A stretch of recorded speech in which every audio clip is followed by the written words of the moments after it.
আসসালামু আলাইকুম ম্যাম। আসসালামু আলাইকুম ম্যাম। আসসালামু আলাইকুম। কেমন আছো বাবা তোমরা? আলহামদুলিল্লাহ ম্যাম, ভালো। আপনি? আসসালামু আলাইকুম ম্যাম। আছি ভালো, আলহামদুলিল্লাহ।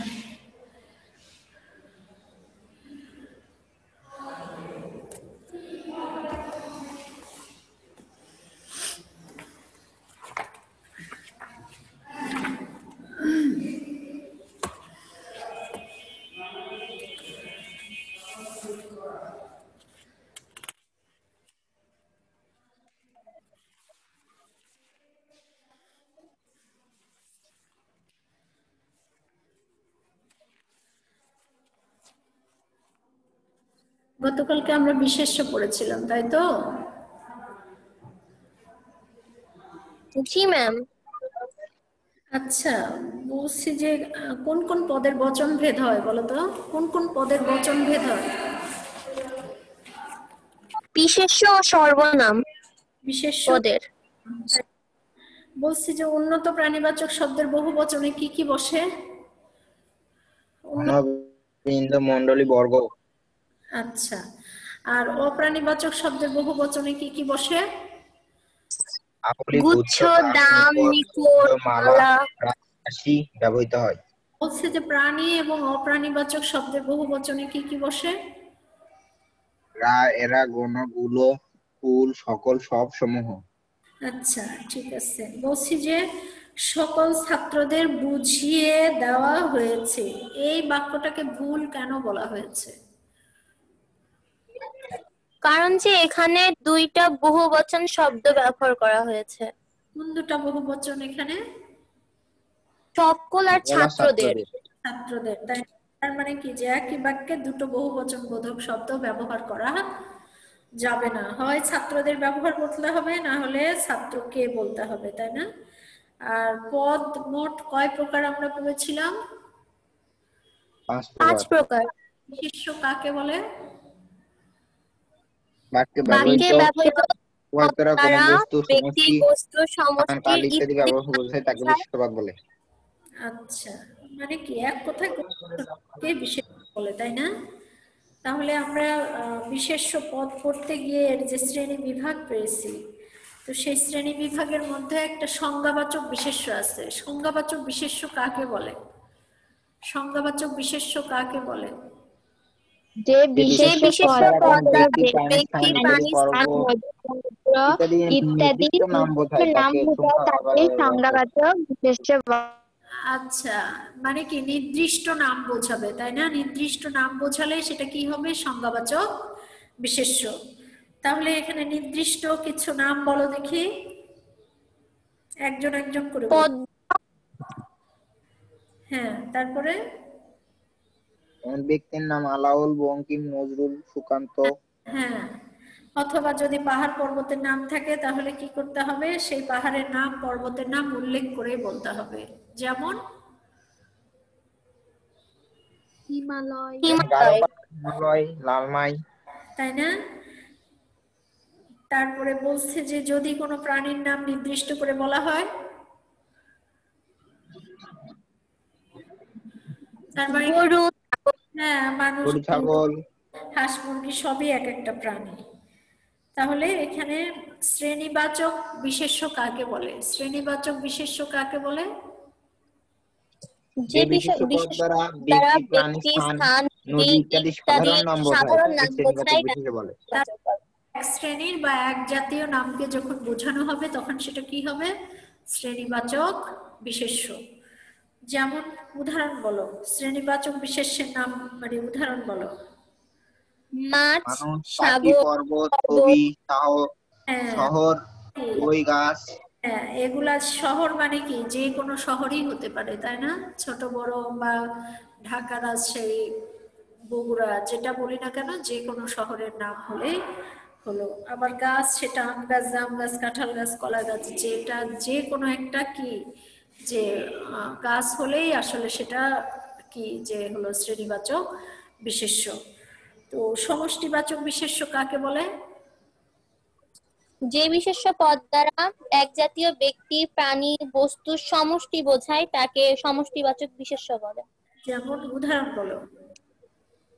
শ্রেণী, পাল, ঝাঁক, মালা, সারি ইত্যাদি। মালা, সারি, তোমার মনে করো যে দল, সংঘ, গুচ্ছ, এগুলো সবই মনে করো। তাহলে যদি এই সমালোচক শব্দকে যদি বাক্যে ব্যবহার করা হয় তাহলে কিরকম হবে? এরকম একটা বাক্য বলো দেখি, যে বাক্য সভাটাই শুরু হয়েছে। ইংরেজদের নৌবহর বিশ্বখ্যাত।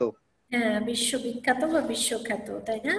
তার মানে কি এখানে যে নৌবহর বলা হয়েছে, অনেকগুলো নৌকার সমাহারকে বলা হয়েছে নৌবহর। কিংবা এই যে এখানে বলছে আমি নৌবাহিনীর কুচকাওয়াজ দেখেছি, তাহলে এখানে সেই নৌ বা সেনাবাহিনীর যে মানে সেনাবাহিনী বলতে এখানে অনেকগুলো সেনা সদস্যকে বোঝানো হয়েছে।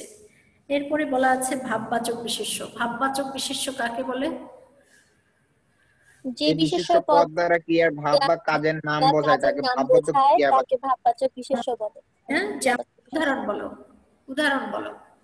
ভোজন, শয়ন, দর্শন, গমন, শোনা, শ্রবণ করা, দেখাশোনা ইত্যাদি। তাই না? দেখাশোনা করা, এগুলো প্রত্যেকটাই এক একটা কি ভাববাচক বিশেষ্য। তাহলে ভাববাচক বিশেষ্য এবং ক্রিয়াপদ দুটো বাক্য উদাহরণের সাহায্যে দেখাও যে এটা হলো ভাববাচক বিশেষ্য আর এই বাক্যটাতে এটা ক্রিয়াপদ হিসেবে ব্যবহার হয়েছে। যে কেউ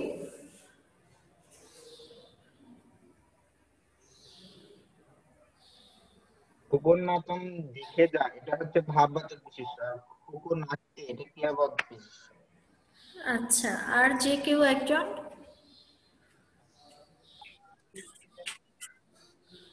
আমি দিনাজপুর দর্শন করে এলাম, এখানে হলো আমি দিনাজপুর দেখেছি, একটু এটা ক্রিয়াপদ। এটা দর্শন করলাম যেটা, সেটা হলো ভাববাচক বিশেষ্য হবে। তো মোটামুটিতে এগুলো আমরা বুঝে গিয়েছি, তাই না? যে আমাদের আর কোনো সমস্যা নাই,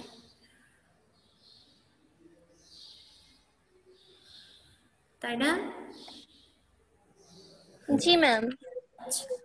তাহলে এরপরে দেখো তোমাদের বলা আছে যে সর্বনাম, সেই চলিত রীতিতে এ ব্যবহার হয় বা ও ব্যবহার হয়, বা সর্বনাম পদ কাকে বলে। তাহলে আমরা কিন্তু এর আগে যখন কি করেছি, পদের শ্রেণী বিভাগ পড়েছি, তখন কিন্তু বলেছি যে বিশেষ্য বা মানে বিশেষ্য পদের পরিবর্তে যে পদটা ব্যবহার হয় বা বিশেষ্যের প্রতিনিধি স্থানীয় যে শব্দটা, সেটাই হলো কি সর্বনাম পদ। এই যে এখানে তোমাদের বলা আছে যে বাক্যে বিশেষ্য পদের পরিবর্তে যে পদ ব্যবহার হয় সেটাকে কি বলা হয়?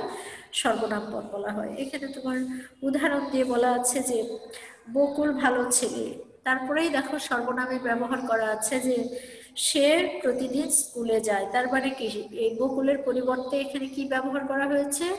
সে ব্যবহার করা হয়েছে। এরপরে আছে তার স্বাস্থ্য ভালো, তাহলে এখানে সে আবার বারবার ব্যবহার না করে আরেকটা কি সর্বনাম ব্যবহার করা হয়েছে? তার। তার পরের লাইনে বলা আছে যে তাকে সবাই ভালোবাসে। তার মানে কি যে এই যে তার, তাকে, সে, এই বকুলের পরিবর্তে কি করা হয়েছে, এই পদটা ব্যবহার করা হয়েছে। তাহলে সে, তার, তাকে, এগুলো প্রত্যেকটাই এক একটা কি সর্বনাম। তো এখানে বলছে যে আমি যে কথাগুলি বললাম সেগুলোই তোমাদের পরের লাইনে আবার বিশ্লেষণ করে বলা আছে। তাহলে বলছে যে বাংলা ভাষায় সর্বনাম পদ নানা রকম হতে পারে। দেখো বলছে ব্যক্তিবাচক সর্বনাম, তার মানে কি যে ব্যক্তিকে উল্লেখ করতে কি হয়, যে সর্বনাম পদ ব্যবহার হয় সেটাকে কি বলা হয়, ব্যক্তিবাচক সর্বনাম বলা হয়। এরপরে বলা আছে দেখো নির্দেশক সর্বনাম, মানে কি যে কোনো কিছু নির্দেশ করার জন্য যে সর্বনামটা ব্যবহার করা হয় কি বলা হয়, নির্দেশক সর্বনাম বলা হয়। এরপরে বলা আছে দেখো সাকল্যবাচক সর্বনাম, তার মানে কি কোনো কি কিছু সমষ্টি যে পদ ব্যবহার করা হয় সেটাকে কি বলা হয়, সেটাকে বলা হয় সমষ্টিবাচক সর্বনাম। এরপরে বলা আছে সাপেক্ষ সর্বনাম। সাপেক্ষ মানে কি নির্ভরশীলতা, যে যে সর্বনাম একটা কি আরেকটার উপরে নির্ভরশীল, এরকম যে সর্বনাম সেটাকে কি বলা হয়, সাপেক্ষ সর্বনাম। আর যে সর্বনাম কি করে, যে মানে প্রশ্ন জিজ্ঞাসা করার ক্ষেত্রে যে সর্বনামটা ব্যবহার করা হয় সেটাই হলো কি প্রশ্নবাচক বা প্রশ্নসূচক সর্বনাম। এরপরে বলা আছে অনির্দেশক, মানে কি অনির্দিষ্ট কোনো কিছুকে বোঝাইতে যে সর্বনামটা ব্যবহার করা হয় সেটাই হলো কি অনির্দেশক সর্বনাম। এরপরে বলছে আত্মবাচক সর্বনাম। আত্মবাচক মানে কি নিজেকে বোঝাইতে যে সর্বনামটা ব্যবহার করা হয় সেটাই হলো আত্মবাচক সর্বনাম। এবং অন্যকে, অপরকে, মানে যে আমাদের কেউ নয় সেই ক্ষেত্রে যে সর্বনাম ব্যবহার করা হয় সেটাই হলো আসলে অন্যাদিবাচক সর্বনাম। দেখো ব্যক্তিবাচকের ক্ষেত্রে এখানে বলা আছে যে আমি, আমরা বা আমাদের, তুমি, তোমরা, তাদের, সে, তিনি, তার, এরা, ওরা, এগুলা কিন্তু প্রত্যেকটাই কি করা হয়, ব্যক্তির ক্ষেত্রে ব্যবহার করা হয়ে থাকে। সেটা মানে কি উত্তম পুরুষে ব্যবহার করা হয়, মধ্যম পুরুষে ব্যবহার করা হয় এবং প্রথম বা নাম পুরুষের ক্ষেত্রেও ব্যবহার করা হয়। মানে কি যে উত্তম পুরুষ কোনটা, যখন কি করে বক্তা নিজেকে বোঝাইতে, তাহলে বক্তা এখানে কে, আমি যখন বলবো তখন কি আমি বক্তা, যখন তোমরা বলছো আমি শুনছি তখন কি তোমরা বক্তা এবং আমি কি শ্রোতা। তাহলে এখানে সেটা বলা হয়েছে যে ব্যক্তিকে নির্দেশ করতে সেটা আমি হতে পারি, তোমরা হতে পারো এবং আমি এবং তোমাদের বাইরে যারা আছে সেই ক্ষেত্রে কিন্তু সে, তিনি, তার, এরা, ওরা, এগুলো ব্যবহার করা হয়ে থাকে। তাহলে এই তিনটা পার্সনের ক্ষেত্রে যে সর্বনামটা ব্যবহার করা হয়ে থাকে সেটাই হলো ব্যক্তিবাচক। আর বলছে যে নির্দেশক মানে কি নির্দেশ করতে, বলছে এই, তারপরে এটি, সেটি, সেগুলা, ওগুলা কি করি আমরা নির্দেশ করি। তাহলে এই নির্দেশের ক্ষেত্রে এই সর্বনামগুলি ব্যবহার হয়। তাহলে আমাদের সর্বনামের নামগুলোও মনে রাখতে হবে, আবার উদাহরণগুলিও মনে রাখতে হবে। এরপরে বলছে যে সাকল্য। সাকল্য মানে মনে রাখবা সকল, সমষ্টি, সমুদয়, মানে কি যে যোগফল। তো বলছে যে এই সাকল্য মানে কি যে যখন কি করা হবে, যে সর্বনাম আমরা কি করব সমষ্টি বোঝাইতে ব্যবহার করব তখনই। আর বলছে যে মানে কি যা তা কথা বলো, আমরা অনেক সময় বলি যে কেউ হয়তো অপ্রাসঙ্গিক কথা বললে তাকে বলি কি যা তা কথা বলছো, তার মানে কি যা এবং তা একটা সর্বনাম আরেকটা সর্বনামের উপরে নির্ভরশীল। বলছে যেখানে সেখানে যেও না, বা যখন তখন কি করবে না, যে মানে ঘোরাফেরা করবে না, কিংবা টিভি দেখবে না, অথবা মোবাইল চালাবে না। এই যে বলছে যে তিনি কি যে যিনি তিনি লোক নন, তার মানে কি যে এখানে আমরা যে সর্বনামগুলি ব্যবহার করলাম প্রত্যেকটাই একে অপরের উপরে কি নির্ভরশীল বা সাপেক্ষ। আর বলছে যে মানে কি, কার বা কাকে, কখন, কিসে, কাদের, এই ধরনের যে প্রশ্ন জিজ্ঞাসা করা হয় এগুলা হলো আসলে এক একটা প্রশ্নসূচক সর্বনাম। যে বইটা কার, কিংবা তুমি কখন আসবে, এই যে প্রশ্ন আমরা জিজ্ঞাসা করলাম, তাহলে কি, কখন বা এই ধরনের যেগুলো সেগুলো হলো প্রশ্নসূচক। আর অনির্দিষ্ট বলছে যে কেউ হয়তো করেছে, যে কোনো একটা কাজ করেছে, আমরা সেই ব্যক্তিকে কি যে চিহ্নিত করতে পারি নাই, তখন আমরা কি বলি যে কেউ হয়তো করেছে, তাই না? তো বলছে যে কোনো একদিন তোমার সঙ্গে আমার কথা হয়েছিল, তার মানে কি যে এটা অনির্দিষ্ট কোনো কিছুকে মানে কি বোঝাইতে এই সর্বনাম পদটা ব্যবহার করা হয়েছে। এরপরে বলা আছে আত্মবাচক, আত্ম মানে সবসময় কি করবে, নিজে। বলছে স্বয়ং, নিজ, খোদ, আপনি। বলছে যে তুমি আপনা আপনি কি করো, সমস্যাটার সমাধান করো। তার মানে কি, এই যে এখানে আপনি যে ব্যবহার করেছি, এটা কি বলছে যে স্বয়ং সৃষ্টিকর্তাও কি করতে পারবে না। যে অনেক সময় আমরা এটা বলে থাকি যে হ্যাঁ, যে স্বয়ং অমুক লোকও এটা পারবে না বা তমুক লোকও পারবে না। তো বলছে যে স্বয়ং সৃষ্টিকর্তা এই কাজের সাক্ষী আছে। তার মানে কি, এখানে স্বয়ং, তারপরে নিজ বা খোদ, এই ধরনের শব্দগুলো কি করা হয়, মানে নিজেকে বোঝাইতেই ব্যবহার করা হয়। আর অন্যাদিবাচক মানে অপর, বলছে যে অন্য কেউ বা ওই লোকটা আমাদের কি নয়, বলছে অপর কেউ, পর, আপন নয়, এরকম বোঝাতে এই সর্বনামগুলি ব্যবহার করা হয়ে থাকে।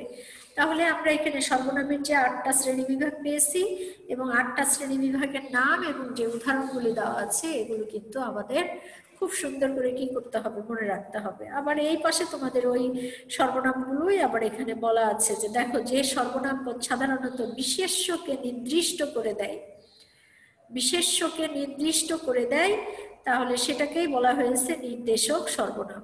ওই এখানে বিশেষ্যকে উল্লেখ না করেও যদি আমরা বলি যে যে সর্বনাম পদ কি করে, মানে কোনো কিছুকে নির্দিষ্ট করে বলে, সেটাকেই আসলে নির্দেশক সর্বনাম বলা হয়। যে এরা, ইহারা, এটা, বা ওদের, ওই, উনি, এইটা হচ্ছে মানে ইংরেজি দিস আর দ্যাট এর ক্ষেত্রে এখানে সেই নির্দেশক সর্বনাম ব্যবহার করা হয়েছে।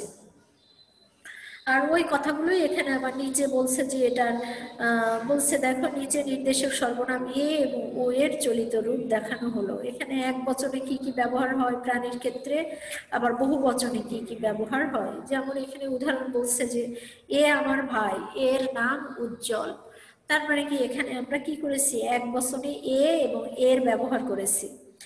তারপরে বলা আছে যে ইনি আমার চাচা, এরা করাচি থাকেন, এদের লোহা লঙ্করের বড় ব্যবসা আছে। তাহলে এই যে বাক্যটিতে ইনি, এরা, এদের, এটাও কিন্তু কি এক বচনের ব্যবহার করা হয়েছে। এরপরে এটা হলো প্রাণীবাচকের ক্ষেত্রে।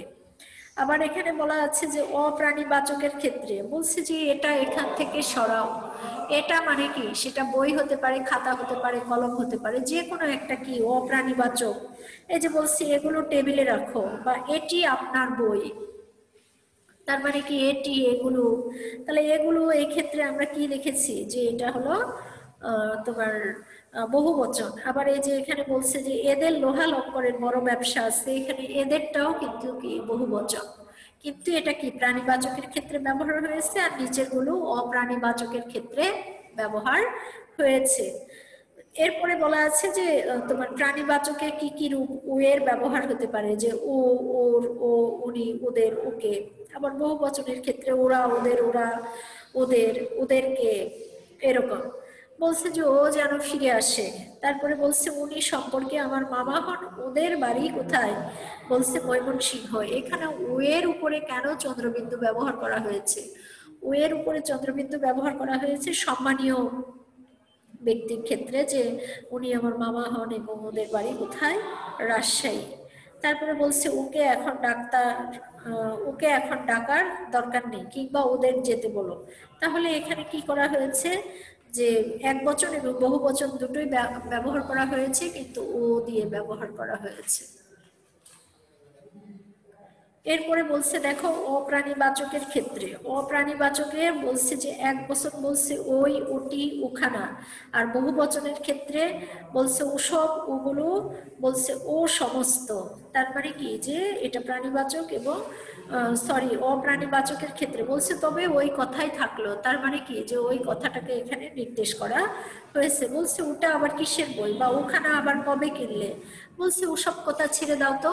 তাহলে এই যে বিষয়গুলি, এগুলি কিন্তু প্রত্যেকটাই হলো অপ্রাণীবাচকের রূপ হিসেবে দেখানো হয়েছে। বলছে ও সমস্ত গুলবাজি এবার বন্ধ করো। তার মানে কি, এই বাক্যটাতে কি করা হয়েছে, বহুবচন ব্যবহার করা হয়েছে। বলছে তোমার ওগুলো কাল দেখে দেব। তার মানে কি, এখানেও কি করা হয়েছে, যে বহুবচন বোধক শব্দ হিসেবে ব্যবহার করা হয়েছে। শব্দ মানে বহুবচন বোধক সর্বনাম। তাহলে প্রাণীবাচকের ক্ষেত্রে এবং অপ্রাণীবাচকের ক্ষেত্রে সব ক্ষেত্রেই কি করা হয়, হ্যাঁ, আপনার কখন ক্লাস? আচ্ছা, আমি ক্লাস নিয়ে ওই পাশে যেয়ে নিব। তাহলে এখানে আমরা দেখতে পাচ্ছি যে মানে প্রাণীবাচক অপ্রাণীবাচক সব ক্ষেত্রে কি হয় যে সর্বনাম পদ ব্যবহার হয়, এবং সেটা বিভিন্ন যে শ্রেণী বিভাগ আছে সেই শ্রেণী বিভাগের ক্ষেত্রেও ব্যবহার করা হয়েছে, যে কোনটা কোথায় ব্যবহার করা হয়। এবং তারপরে আমরা দেখেছি যে এটা আবার বাক্যে প্রয়োগ করেও তোমার মানে নির্দেশক সর্বনামের এখানে শ্রেণী বিভাগ দেখানো হয়েছে। তাহলে এগুলো আমরা খুব সুন্দর করে কি করব, যে বাসায় আর একবার ভালো করে পড়ে একটু আয়ত্ত করার চেষ্টা করব। এরপরে বলা আছে দেখো ধাতু এবং ক্রিয়াপদ। আমরা সবাই জানি যে যে পদ দিয়ে কি করে যাবতীয় কাজ করা বোঝায়, তাহলে সেটাকে কি বলা হয়, তোমার হচ্ছে ক্রিয়াপদ বলা হয়। যে বলছে যে আমার ঘড়িতে এখন কত বাজে, 10টা বাজে বা 11টা বাজে। তারপরে তোমার হচ্ছে এখানে একটা বাক্যে বলা আছে যে আমি অঙ্ক করেছি। তার মানে কি এখানে করা বাজা একটা কি ক্রিয়াপদ। এরপরে বলা আছে যে এই ক্রিয়াপদগুলা বিভিন্ন রকমের হতে পারে। তাহলে আমরা প্রথমত দেখছি সমাপিকা ক্রিয়া, অসমাপিকা ক্রিয়া, তারপরে বলা আছে সকর্মক ক্রিয়া, অকর্মক ক্রিয়া, তারপরে দ্বিকর্ম ক্রিয়া, প্রযোজক এবং যৌগিক ক্রিয়া। তার মানে কি এগুলো হলো ক্রিয়াপদের এক একটা শ্রেণী বিভাগ। তাহলে সমাপিকা ক্রিয়া, সমাপিকা ক্রিয়া কাকে বলে? যে ক্রিয়া দ্বারা কি বাক্যের অর্থ সম্পূর্ণ প্রকাশিত হয়। যে ক্রিয়া দ্বারা বাক্যের অর্থ সম্পূর্ণ প্রকাশিত হয় সেটাকে কি বলা হয়? সমাপিকা ক্রিয়া বলা হয়। বলছে সেতু স্কুলে যায়, বিথু গান গায়, কিংবা আমি ভাত খাই, বা আমি বিকেলে খেলাধুলা করি।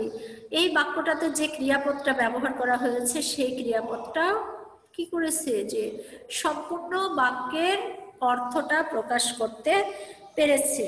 এই জন্য এটাকে কি বলা হয়? সমাপিকা ক্রিয়া বলা হয়। এরপরে বলা আছে দেখো অসমাপিকা ক্রিয়া। বলছে যে ক্রিয়া দ্বারা বাক্যের অর্থ সম্পূর্ণ হয় না, যে ক্রিয়া দ্বারা বাক্যের অর্থ সম্পূর্ণ হয় না সেটাকে কি বলা হয়? অসমাপিকা ক্রিয়া বলা হয়। তাহলে এখানে বলা হয়েছে যে আমি বাড়ি গিয়ে, তাহলে আমি বাড়ি গিয়ে কি করব? ক্লাসের পড়া রেডি করব, নাকি রেস্ট নিব, নাকি খেতে বসবো? এখানে কিন্তু কি করা হয়নি, যে ক্রিয়াটা এখানে যে গিয়ে ক্রিয়াটা ব্যবহার করা হয়েছে, এই গিয়ে ক্রিয়াটা বাক্যের অর্থ সম্পূর্ণ করতে পারে নাই। বলছে সে বই নিয়ে, সে বই নিয়ে কি করছে?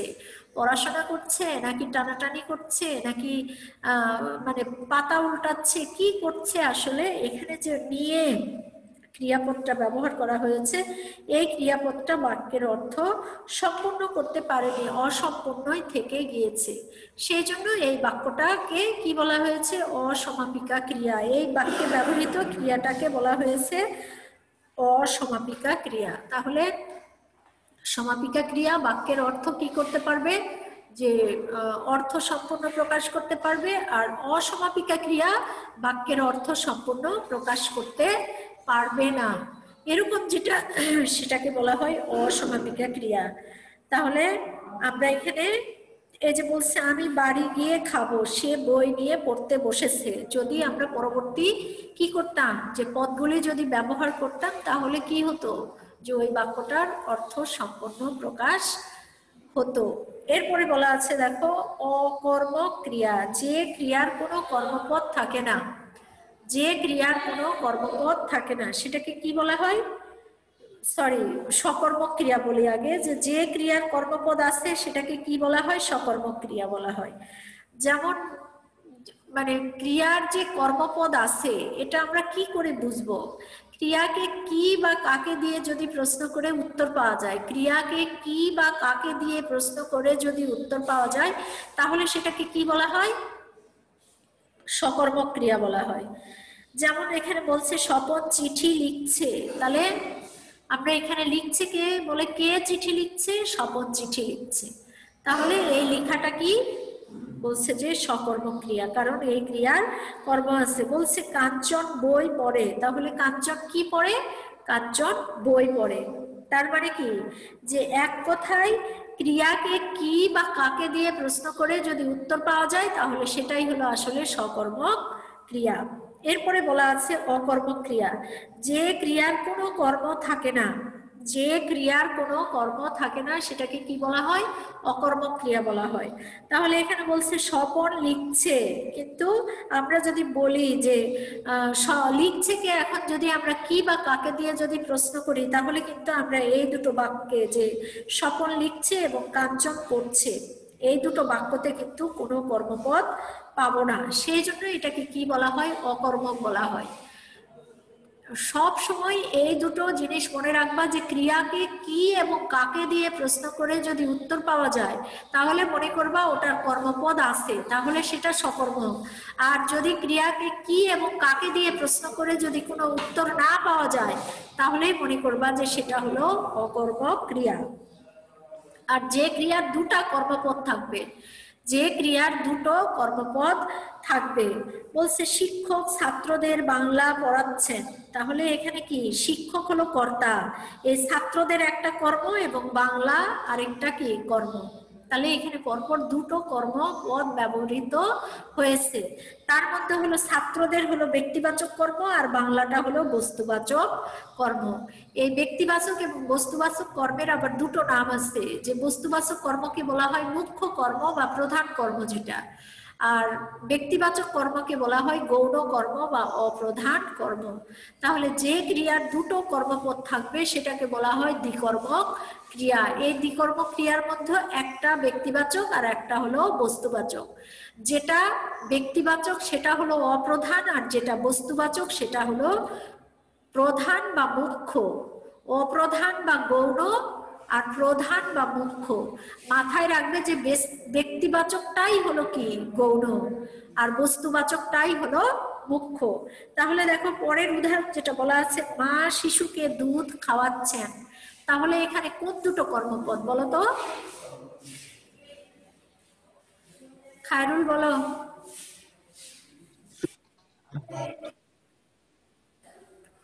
আমি যে বাক্যটা বলেছি, এই বাক্যটা কি বলছে? মা শিশুকে দুধ খাওয়াচ্ছেন, এই বাক্যে শিশুকে একটা কর্ম। শিশুকে আর দুধ, তাই না? শিশুকে আর দুধ, তাহলে এখানে ব্যক্তিবাচক কর্ম কোনটা? শিশুকে। আর বস্তুবাচক কোনটা? দুধ। দুধ, তাই না? তাহলে এখানে মুখ্য কর্ম কোনটা বা প্রধান কর্ম কোনটা? দুধ। দুধ। আর শিশুকে কি গৌণ বা কি অপ্রধান, তাই না?